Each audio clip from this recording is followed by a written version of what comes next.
Hey, how you doing? Welcome to the channel. So today, just going to do a little stock market update, see what's going on. It's April 6, 2021. Um, so let's see, let's start out what's going on with the S&P 500 here. So basically, if we look at the S&P, we really had a good pretty good rally last week, and in this week it's kind of continuing here. I mean, so the S&P 500 is this uptrend. And matter of fact, this kind of move here is like hyperbolic-ish. It really looks like it's cranking. Now, the big thing, I guess, was that the what really happened last week is that the Nasdaq got rescued somehow here. It basically had a bunch of updates, and so it kind of, like on the Nasdaq, it kind of put in a W here, and even the Nasdaq broke out above the high of the middle of this W here. So kind of points to, like, okay, recovery there. So this I guess that's good for all the small cap or the high tech and high beta guys, because that kind of came out of nowhere, kind of recovered. So that's good for them. You could see the setup. You could kind of see, like, the setup before last week. So if you go back over here, we kind of see that we started to hold, at least on the average here. You held, find a low before the low here. So you're kind of setting up for have a chance of it at least making a move, and it did. So it kind of continues, even though today it's kind of flat. It's just flat today. So let's look at what's happened at the 10-year yield. So the 10-year yields are down today, but it was up yesterday. So it's kind of just consolidating, I guess, around 1.7%. I find it funny that, the people out there just like, well, maybe the inflation is already priced in, and therefore, and thusly, it's already priced in. So now the market can keep going up another 20% or 30% this year. It's kind of like, I don't know about that.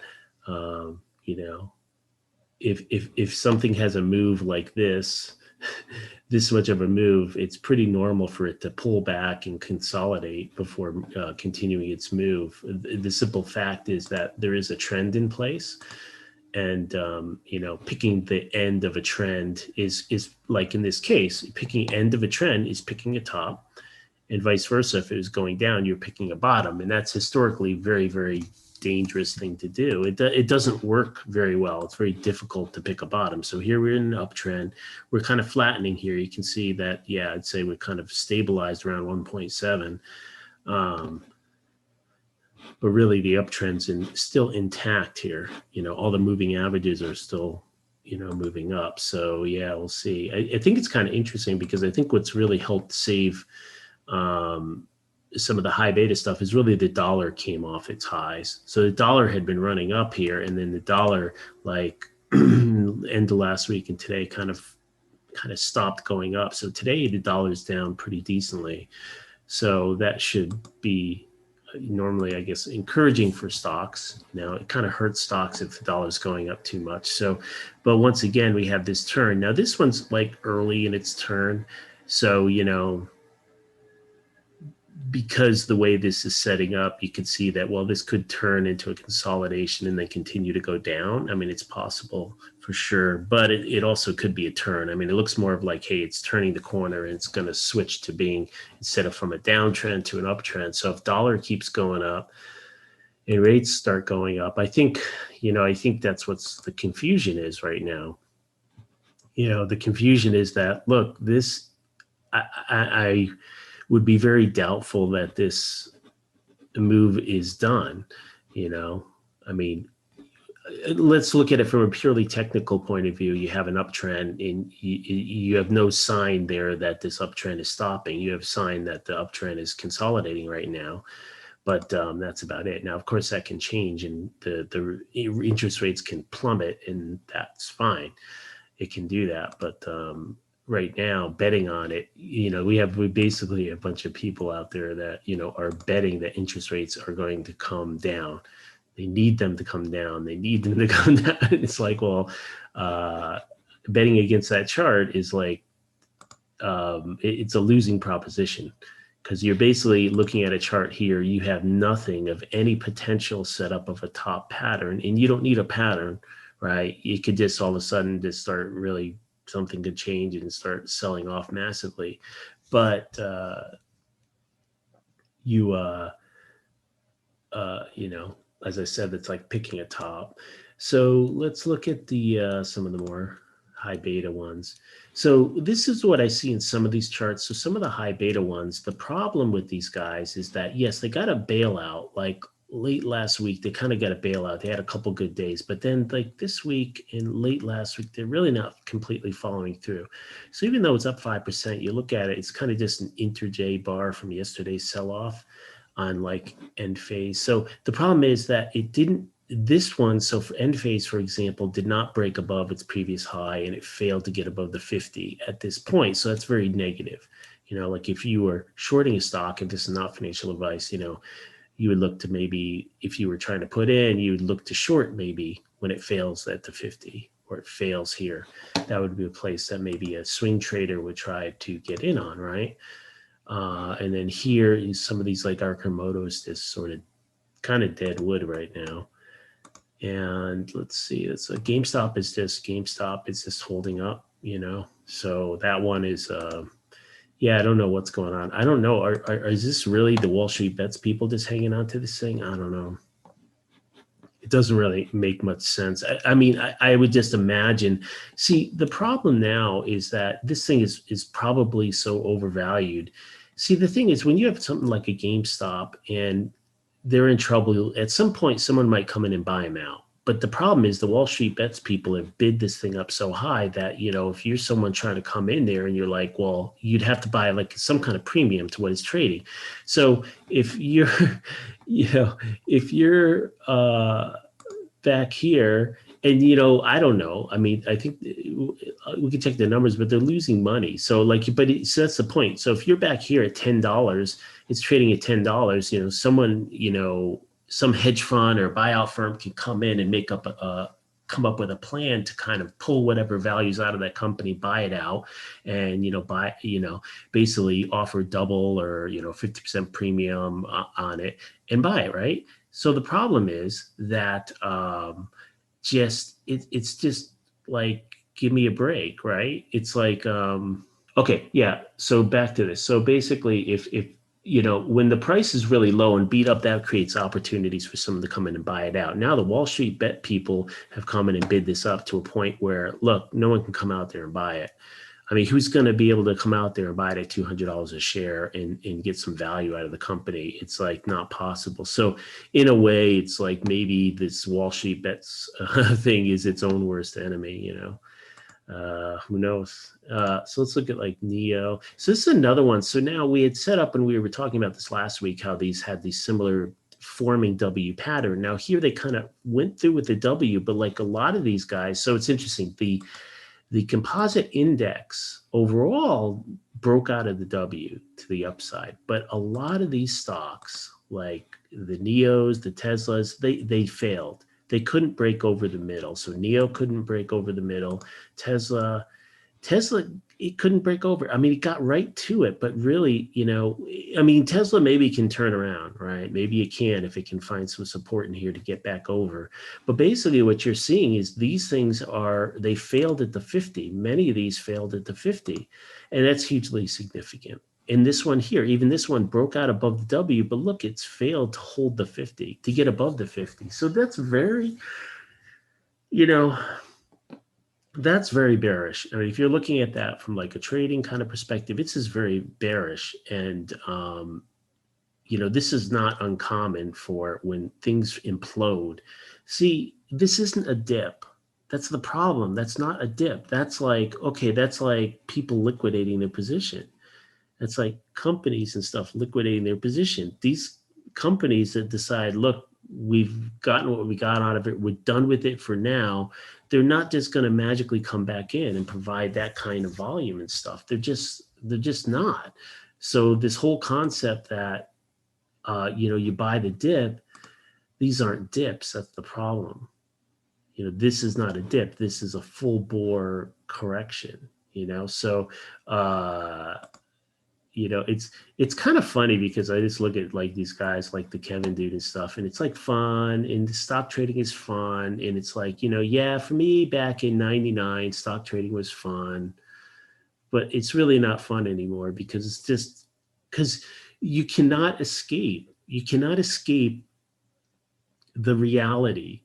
And the reality is that if you're playing with high beta stocks, you have to suffer great drawdowns, and you really have to find a way to deal with that. And when you look at some of these people out there and they're on margin and they're way overextended, it's like, look, you're set up for things to go wrong. And that's what happens. That's really what happens. It's like, hey, yeah, if this thing comes and it finds its footing and then continues it uptrend, that's all very well and possible. But like, it's like life isn't fair, and things don't always work out the way they are. Like, you could have unforeseen things coming in here and just devastating these stocks. And the problem is, if you're way overextended and you've been buying this dip and buying all these dips, you get overextended. And next thing you know, you're the Galapagos or whatever that hedge fund is that needs to sell and liquidate their positions. And this is what, it's funny because I see people talking about it like this hedge fund blowing up, and they're like kind of not aware that you're in the same position. You're overextended on leverage, on margin, and you're in the same dang position. And you're kidding me, right? You're in the same position. You're overextended. So everything has to work perfectly for you just to recover and get out of the overextension that you're in. Right? It has to, like, this dang thing better recover. But what if it doesn't? What if this thing goes down and blah, blah, blah over here? Oh, then it's great value. No, it's not a great value. The thing is, you're going to get blown out. You're going to be forced to liquidate, and you're not going to have the resources to come in and buy. Now, someone else that was like not overextended, they can come in and buy, but you're not going to be able to. This is a long-term, slow-moving game. That's what's funny about this.